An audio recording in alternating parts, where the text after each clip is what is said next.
Desenvolvimento mediúnico, Edgar Armond, Mediunidade na Prática. Página 35.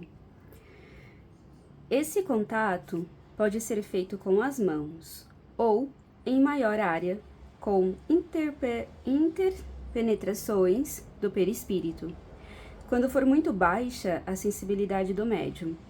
Apurados os resultados, explique-se em seguida aos seus médiuns que os contatos na vida prática, quando pesados ou impuros, acarretam sérias perturbações espirituais e orgânicas, e que o autocontrole que o médium adquire pelo conhecimento deste processo lhe permitirá defender-se deles, seja quando diretos, seja quando antecedidos por projeções suficientemente densificadas, ou quando venham de elementos astrais deletérios da mais variada natureza. Esta prova, à medida que sua intensidade seja gradativamente aumentada, levará automaticamente à fase seguinte. Quarta fase, o envolvimento. O instrutor espiritual por si mesmo ou através de uma terceira entidade procurará assenhorar-se primeiramente da mente do médium, envolvendo em seguida, caso possível, todo o perispírito conforme o grau de afinidade que existir entre ambos. Este passo deve ser mais demorado, dando tempo que os instrutores espirituais procedam ao envolvimento, graduando-se o segundo às necessidades. Explicar aos médiuns que quanto mais intenso e integral for o envolvimento, maior será o grau de inconsistência do transe e que nos casos de incorporação simplesmente telepática, o envolvimento não passará do cérebro espiritual. Na vida normal, por força das interferências constantes dos agentes espirituais, e que aumentam de vulto nos casos de mediunidade, a falta de conhecimentos doutrinários, a inferioridade espiritual, o descaso pela reforma íntima, são fatores que abrem portas bem amplas às influências negativas e malignas. Página 36. Feitos os contatos preliminares, que são às vezes simples sondagens, as entidades inferiores vão aos poucos envolvendo suas vítimas, terminando o processo muitas vezes por franca dominação. Perceber o envolvimento e cortá-lo logo de início, eis o problema com o qual os médiuns têm que haver. E é justamente esse processo de dominação que se demonstra par e passo com esta posição das 5 fases do transe mediúnico, excluído todavia o trabalho de hipnotização, que é o recurso empregado pelos agentes do mal, quando encontram resistência de maior monta por parte da vítima. Normalmente, o envolvimento se realiza como se dissemos, em 2 sentidos, com vibrações ou radiações, sobre a mente do médium, para facilitar a recepção telepática. Nos casos de incorporação consciente e semiconsciente, ou diretamente sobre os órgãos da sensibilidade perispiritual, por meio de fluidos magnéticos. Nos casos de incorporação inconsciente, o processo é aprofundado para se conseguir as alterações necessárias no psiquismo, a saber, turbamento mental e bloqueio momentâneo das zonas do super e do subconsciente, para reduzir interferências espirituais, desligando dos centros da volição individual com esvaecimento, adormecimento ou exaltação. Segundo caso, e em seguida, para transferir os centros da sensibilidade, as vibrações adequadas à produção nesse corpo das alterações orgânicas funcionais indispensáveis.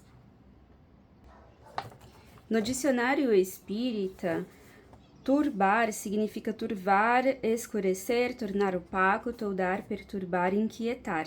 A turbação dos sentidos é o estado do recém-desencarnado quando por acidentes ou outros trazendo-lhe emoção, abalos, etc., até ele se reencontrar na espiritualidade.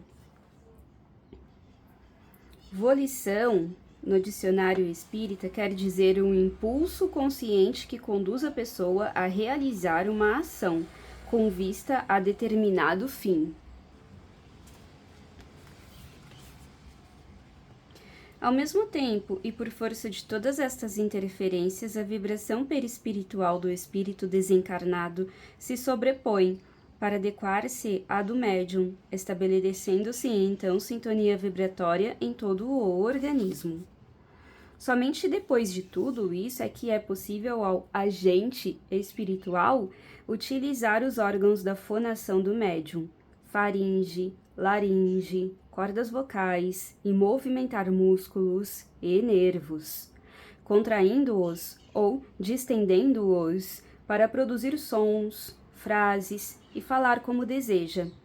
Nos casos de mediunidade consciente ou semiconsciente, como já explicamos, o envolvimento não passa do primeiro ato, bastando efetuar o envolvimento mental, que pode ser feito em presença ou à distância, sem medida, pois que nos planos espirituais não há espaço nem tempo.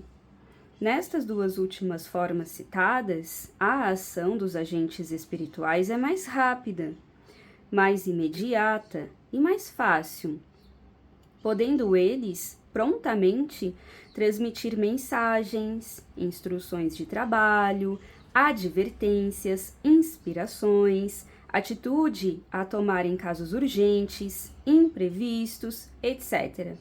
Incorporação consciente. Um dos obstáculos encontrados pelos médiuns portadores de incorporação consciente e que os inibe fortemente no exercício de suas tarefas é o não terem certeza de que o que falam vem do espírito comunicante e não deles mesmos. Conquanto seja verdadeiro que o subconsciente tem possibilidades constantes de interferir nas comunicações, emitindo reminiscências de conhecimentos, ocorrências, acontecimentos sociais ou domésticos, e inúmeras outras concordações indelevelmente arquivadas nos seus escaninhos.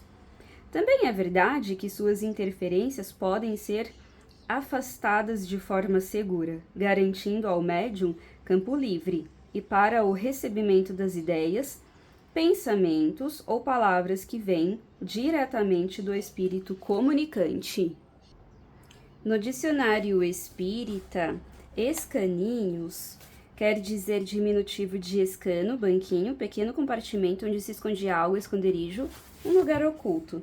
Então, quando fala aqui ocorrências, acontecimentos sociais ou domésticos e inúmeras outras recordações indelevelmente arquivadas nos seus lugares ocultos.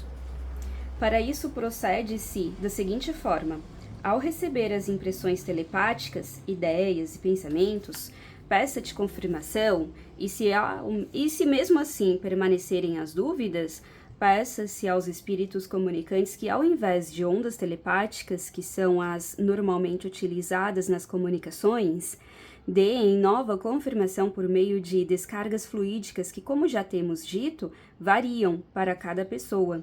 Percebida a descarga, então, pode o médium ter certeza de que o que recebeu é do espírito e não do seu próprio subconsciente, porque este não tem possibilidades de projetar ondas ou raios fluídicos, o que é atributo unicamente de entidades animais e humanas. Quinta fase, a manifestação. Esta fase é o remate do processo. A manifestação propriamente dita e direta do agente espiritual em nosso plano pode ser verbal ou escrita, inconsciente ou telepática, conforme a natureza da faculdade que o médium possuir. Esta última fase só deverá ser efetivada após treinamento intenso das 4 anteriores, arbitrando-se para ela, como no caso antecedente, maior período de tempo, porque é nesse instante que fazem mais presentes as interferências do subconsciente do médium e naturais emoções.